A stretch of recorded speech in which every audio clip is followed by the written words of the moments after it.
And welcome back to the channel, everybody. Today we've got another Star Wars Galaxy of Heroes video for all of you.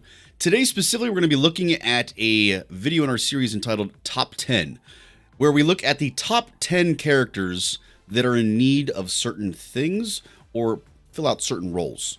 Today we're going to be looking at those characters that have a need for speed, baby. With that being said, let's get into it. All right, so first and foremost, everybody, we're going to be checking out the top 10 speed-driven characters. Now, you're going to find that in this list, there are some characters that we just really want to have speed because the faster they are, the better they are.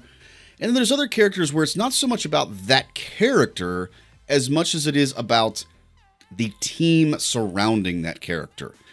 We've, of course, got to preface this, guys. This is not including any GLs. GLs across the board, we just, for the most part, want to be as fast as possible. The faster the GLs are, the better. That's a whole topic for a whole nother video, a whole nother day. So we're looking at the non-GL characters that really have a big-time need for speed. We're going to go in order with this, everybody. We're going to be looking first and foremost at the 10 through 5 list. So let's go ahead and take a look at number 10 first of all. We've got General Hux. I imagine this one's going to be a little bit controversial, everybody. In 9, we've got Seventh Sister. Probably a little bit less controversial, but I know some people don't like Inquisitors, like myself. At number 8, we've got Darth Revan. Most everyone is going to know that that's a common staple in terms of speed, guys. We know that Revan loves that speed. At number 7, we've got Bossk. There's going to be a little bit of an asterisk beside that one, folks. And at number 6, we've got Resistance Hero Finn. Now, before we reveal numbers 5 through 1, we're going to go ahead and check out just some details about these first 5 characters, everybody, and why they so badly have that need for speed. So first and foremost, we've got General Hux. Now, General Hux in this instance, guys, is not really so much necessarily if you're pairing him with Supreme Leader Kylo Ren all the time. If you've got him with him for almost all of your instances of running First Order, you can completely ignore this being on the list because his speed is not that vital to Slicker's kit, quite frankly. It helps. It's not bad. Speed is never a bad thing. But what we're referring to specifically here, you can see I have First Order TIE Pilot on this same team because we're referring to whenever you have a First Order comp, usually with Hux in the lead, followed by the accompaniment of First Order TIE Pilot in this Omicron. When you have this team set up, and it can include any of the other really 3 variations on the First Order characters here, suddenly this team can be a really good, what I would kind of argue is a B-tier team. It can take out some pretty high-powered teams, folks, because General Hux will stop the turn meter train for a lot of teams. If you have enough power on this team, offensively speaking, with First Order TIE Pilot, with Special Forces TIE Pilot, that kind of thing, you can come out and essentially one-shot the main train to your opponent's team, and bam, you're on the way to a win. A good example of this is we actually went in with a General Hux-led First Order comp against a Krex Clone Trooper team, specifically the 501st team of the Clone Troopers. Really tough team. But we went in and we actually outsped them because of the Omicron on First Order TIE Pilot here and how fast we have our Hux modded. Hux got to go first. We did the mass assist. Poof! We took Krex out. And once he was out, the team was done. Mostly because, again, Hux's ability prevents turn meter gain, guys. So all of those crits that we were landing on the team didn't matter because they couldn't gain any turn meter. It was a really clean, really nice win for us in that instance. So is this something that's going to be viable all the time? Not necessarily, but it's still a very good character to have modded for speed. I actually, fun fact, folks, if we look at his actual mods, you'll notice I don't have him modded for speed. I actually mod him for offense because I do want him to hit hard. But the speed that I have on these mods is very high. Similar to that of what I would do with like a Kyle Katarn, for instance, where the offense is equally important, but I just load him up with speed. So he doesn't actually have a speed mod for me personally, but the speed is definitely there. Next up, we've got Seventh Sister, guys. Seventh Sister really helps to get that Inquisitor team out and running. You can see I don't have Inquisitors because I hate Inquisitors with a passion. Yes, I don't have Scythe because of it. I don't care. You all know who you are. But Seventh Sister, if you've got her modded to be very fast, she can actually go first. She can get that whole train running with this Inquisitor team, guys. Whether it is under a Grand Inquisitor or Third Sister, that's a little bit more debatable. I'd argue that she's more important under a Grand Inquisitor lead than she is under a Third Sister lead. But still, you want to give her a good bit of speed because it really just helps that team get up and running and gets those debuffs out there and stacks that offense. And it just really makes them much, much, much more dangerous when you've got her in there and she's modded to be very, very fast. Next up, our number 8 team, guys. We've got Darth Revan. Now, Darth Revan, especially when we did not have Malgus, you can see I've got him kind of in this team comp right now for a reason. When we didn't have Malgus, Revan was very, very reliant on speed. You needed your best speed mods on him, guys, whenever, especially when he was the meta. If you're at the level of game where GLs are not super prevalent, and you're facing a lot of things like Jedi Knight Revan, Darth Revan, that kind of thing, you absolutely, guys, need speed, speed, speed on him. More than any other character that you've got. Once you get into the GL world, that's a little bit different. But still, you need speed on this guy. Even when you have Malgus, guys, even if you're running a Malgus lead, and Malgus's lead with the Omicron and GAC just gives an insane amount of speed to the rest of the team. Even with him in the lead, where Revan's speed is less important, it's still vastly, vastly more important than some of these other characters in the game, guys. You'll see with mine, so I do have him modded for speed. And quite frankly, with him, the offense is good, but not near as important as the speed. Most of the damage for this kit comes from the debuffs and all the debuffs that you're racking up and everything, especially under a Darth Revan lead in particular. So the speed is way more important than the actual offense is with him. Hence why I don't have him modded for offense at all, but straight up speed. Can you get some offense in there through the secondary? Sure, it's not a bad thing. But I would actually argue that crit damage is more important than the offense is. Basti, I do have Fallen Basti in here just as a little side note, guys. If you're running the Darth Revan team, or quite frankly, Malgus, it works as well here, but really for Revan in particular, you want Basti to be very, very close in speed to Revan, because they kind of work as a tag team. You can see I've got her modded for speed as well.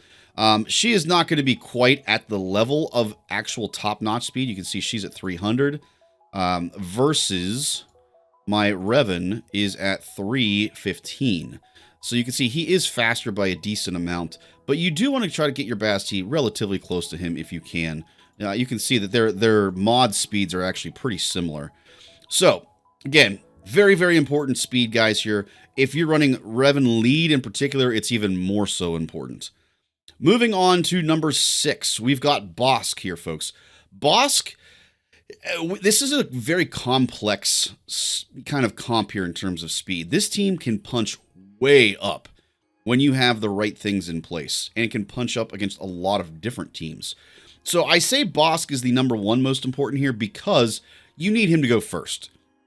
So as a result, he has to have the most speed more often than not. But you can't just have Bossk being fast and everyone else being slow. It will not work. It's kind of the equivalent to Revan and Bastila Shan. Revan being fast by himself isn't terrible, but you really, to optimize it, you need Bastila Shan Fallen to be fast as well. With this Bossk team, you essentially need 3 people to be very, very fast. You need Bossk, you need Grief, and you need Zam ideally to be very fast as well, in GAC in particular with that Omicron. For those of you who don't know, her Omicron basically shares a whole bunch of buffs and stats to the rest of the team. In this case, the big one is speed. With her speed combined, kind of like Captain America, with our powers combined, Bossk suddenly becomes a maniac, guys. Let's go check his speed out real quick. You can see I actually don't have speed mods on him. And he's one I would argue you don't necessarily need to put speed mods on him because his base speed isn't that great. What you do want is either defense or health mods, maybe even tenacity. And if that's what you got, that's what you got. But you want those mods that have great, amazing speed rolls, which is what I've done here. So you take a look at his stats, guys. He's got plus 146 speed. He's actually got better speed mods than my Darth Revan does, considering the fact that Revan even has a speed mod set. That's pretty crazy. So he's at 317. Now, you're like, well, that's pretty good. That's pretty good. That's not bad. That's not bad, right? Well, when we add Zam into this equation, guys, so remember, her Omicron shares stats. She's at plus 124. Again, not the best speed mods that I have, but pretty good ones. She does have a speed set. She's at 307. When you add her numbers into the equation, basically, my Bossk is going to be getting a little over 60 speed on top of things, guys. So suddenly, now that 317 becomes 377.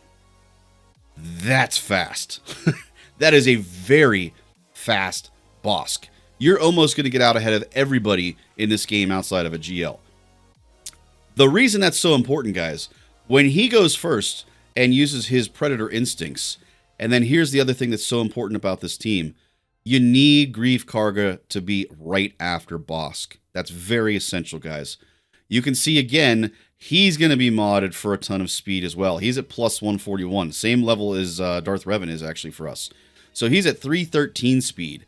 Not perfect. Ideally, it would only be a 1 speed difference between Bossk and him, but this is as close as I can get it, guys. So when Greef goes second, he does his mass assist. Everyone's assisting. And the way that Bossk's contract pays out, suddenly, boom, you've got yourself a contract, and then the Mando, the OG Mando, gets to annihilate somebody. It's amazing. It's super awesome. Works really well against Akbar teams. Works really well against even Darth Revan teams. You can even punch up that high with them. Super, super amazing team that can just beat a lot of stuff if you have all of their turn meter clocked correctly. Just quick bonus with Fennec here. Obviously, you can also take out Lord Vader with bounty hunters, and that's another little side bonus of having them be very fast. You can try to punch up and even take out a GL with this team, guys, if you've got Fennec modded to be offensive and fast enough for her to really punch up. You can see with her, I do have an offense set on her, but I do have some pretty decent speed mods on her. Certainly not to the level as the other stuff would have. She's at plus 130, so she's not in the 140s range, but pretty good speed for an offense set in particular, guys. Again, this whole team, the bounty hunters as a whole, when we put their speeds together and have them all clocked correctly, holy cow, can they punch up. They're amazing. Just great, great, great comp to look at. And that brings us to number 6, I should say, guys. Resistance Hero Finn. So his speed, guys, the key to him, he's kind of like the troopers, who we're going to get to in a little bit here. You get him to go first before anybody else, and under Azori Bliss, I shouldn't say under Azori Bliss, but with Azori Bliss, Omicron, and GAC, this team will obliterate people, including GLs. It is an amazing team. I would argue that this is actually a team that punches up beyond some of the other teams or some of the other speeds that we're going to see in numbers 5 through 1 here. But it's not so much that Resistance Heroes Finn's speed is that essential, because there could be times where you don't go first and you can still win. It's more because of Zuri's kit that this team really punches up as much as it does. But his speed is very, very important to getting to go first. And just like the troopers, if you go first, chances are you're going to win. I have Rey in here as well, guys, because kind of the same idea. You could put him with Rey if you don't have Zori, and it helps to get that team running and get some offense going and do some more damage. It's certainly not near as essential as it is when you're running the Zori team, though. That is clearly the number one, team to run that with, where you're maximizing the speed itself. All right, let's go ahead back to our original ranking here, guys. And we're going to check out numbers 5 through 3 next. Numbers 5 through 3. At number 5, we have Admiral Piet. We talked about troopers. We're getting there, guys. At number 4, we've got Moff Gideon. Wow, it's almost like we're on a theme or something, guys. And at number 3, we've got Captain Rex. This one I think might be a little spicy. Let's take a look at these 3, folks, before we get into our top 2 finishers, shall we? So, we have, like I said, Admiral Piet and Gideon at 5 and 4. I'm going to kind of lump them together because a lot of times you're actually using both of these characters on the same team. Because of that, Piet is not quite as important as Gideon is. In the ideal trooper comp that most of us will run, you want Gideon to actually go first because he's going to remove all that turn meter from the opposing team. And then you want Piet to be just behind him. It's very similar to the Bossk and Grief Karga kind of setup where you have Gideon go first, removes all the turn meter, and then Piet goes next to get the turn meter train for the trooper team up and running. Very, very similar in how you want them to be very close in speeds. Now, I do have Gideon ahead for that reason, but I also want to point out, guys, that sometimes they're not always going to be on the same team. If that's the case, so for instance, if you aren't really running Gideon with troopers, you need Piet to be very fast because he still is, like I said, the one that really actually gets that turn meter train rolling. You can see with him, I've got some serious speed on him, guys. Plus 171. He's at 350. One of my best speed mod sets that I have, quite frankly. You really, really, really want to take him up. He actually is slower right now because we used to not run Gideon on the team because Gideon was not at relic levels for us yet. So we actually held him off of the team. And I actually had Piet at like 360 at one point in time. Once we got Gideon up the relic levels, then I kind of switched it around a little bit, got Piet brought back down a little bit, and brought Gideon all the way up to his full maximum potential.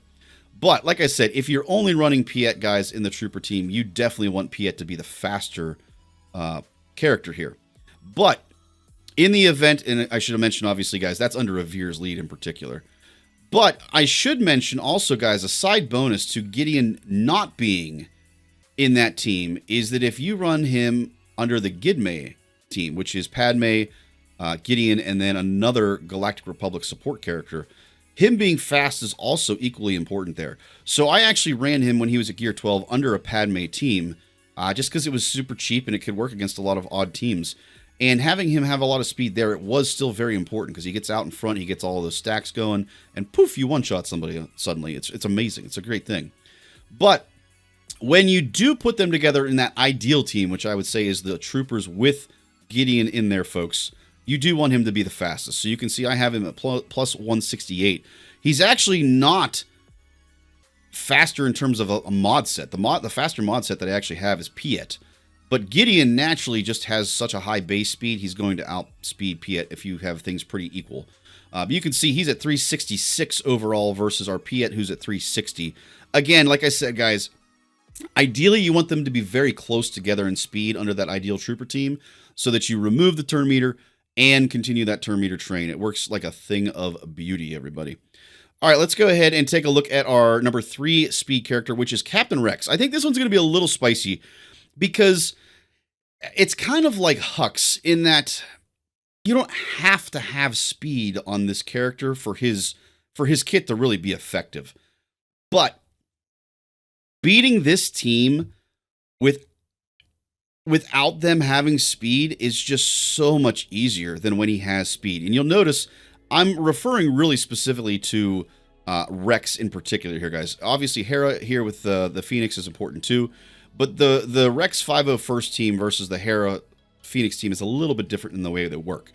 If you see a 501st Rex-led team with Rex, Captain Rex specifically, I should say, if you can outspeed their Captain Rex, you have a shot at beating them. If their Captain Rex outspeeds you, you're done. You are done. So his speed is very important here. The caveat I would say to that, obviously, guys, is Rex CT7567 can bump your turn meter up.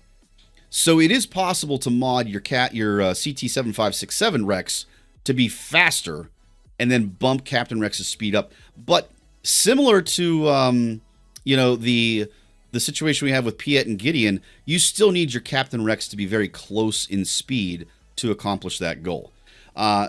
When you switch it over to Hera and the Phoenix, for instance, then suddenly his speed does become a lot more important. There's a very similar relationship here with these teams to what Piet and Gideon are with their respective teams. It depends on what team you're putting them with as to how important that speed really is. But I would argue with how amazing this team is and how great it can punch up, you definitely want a lot of speed on your Captain Rex in particular, guys. Let me know in the comments, folks, what you think on this one. I'm intrigued to see what people think. All of the other ones on this list are pretty, I think, common and straightforward. This is the one that I think a lot of people may disagree with me on. Let me know what you think. Our final top 2, guys. Let's go ahead and get into our top 2. These ones are very, very obvious for anyone that is well-versed in the higher ends of the game, guys. At number 2, we've got Echo. To be clear, that is the Bad Batch version of Echo, not the 501st version. And at number 1, we've got Mara Jade, guys. These two, I think, could kind of be interchangeable, to be honest with you. But, man, that Starkiller team, you guys know if you've watched the videos, I love Starkiller. I just love that team. It's so much fun. It's an amazing team. It can take out a ton of stuff, just like the Bad Batch can, but I would argue the Starkiller team can punch up more. So because of that, I do make Mara Jade more important here. Basics of this kit, guys, if you don't know how this works. So with Echo in particular, if you get him to go first, and he removes a bunch of buffs from the opposing team, puts daze out there on everyone. Tech then goes second, so he then stuns everybody that has the daze on them, and poof, your Bad Batch are off and running, and it's an easy win. Very, very similar concept. You're noticing there's kind of a duality to a lot of these teams, where you need one character to be very fast, and then your other character to be just behind them. It's kind of the same concept here. The difference with this team is, though, that when Echo removes those buffs, he will give the rest of the Bad Batch team turn meter based on the number of buffs removed. So you don't have to have these two characters quite as close as you do some of these other characters we've talked about. You can see I have him at 363 speed plus 165. He probably has my, I would argue, number 3 best speed set in the game. I actually have him mod-wise better, I think, than Mara, if I remember correctly. We'll take a look at that in a second. I could be wrong on that one. But with Tech, guys, though, you can see with him, I have him modded not near the same level. Kind of, again, equivalent to Basti. Basti Fallen here, where she was fast, but not near as fast as Revan. Same situation here with Tech. He's at 293, but because he gains that bonus turn meter when buffs are removed, he's usually able to close that gap pretty well. Last but not least, like I said, guys, we've got Mara Jade. Real straightforward with this team. She goes first, she gets debuffs out on that field, and poof, you're off on a turn meter train with Palpatine. And it's just amazing what the work is they can do. Yeah, I didn't think so. I thought Echo was my 3rd highest. But you can see she's got 351. Most of the time, this is enough for me. The only instances where this is maybe falling a little short is where I have to mirror match a Mara Jade team, and that Mara Jade has a little bit more speed than mine does. You can run into that in the really higher ends of the game. I know some really, really, really top end players have like 370 on Mara Jade. Whew, that's crazy. But usually 350s, 340s even is probably enough to get what you need. Obviously, the more speed you have on this, though, the more likely you are to win in some of these mirror matches, that kind of thing. Super, super great teams here, guys, and the characters in particular, and how they get that team up and running, if you will, to maximize their ability. All right, everyone, let me know what you think of our finalists here, guys. Like I said, this is our 10 through 1 ranking. Did I screw something up horribly? Do you think something should be moved around? Let me know in the comments down below, everyone, so that we can think on it for the next time that we do a top 10 speed video, everybody. Last but not least, if you guys like what you saw today, make sure you guys like, subscribe, and turn on notifications so that you don't miss any of the other content that we've got coming out. Make sure you guys check out the next video. Catch you next time.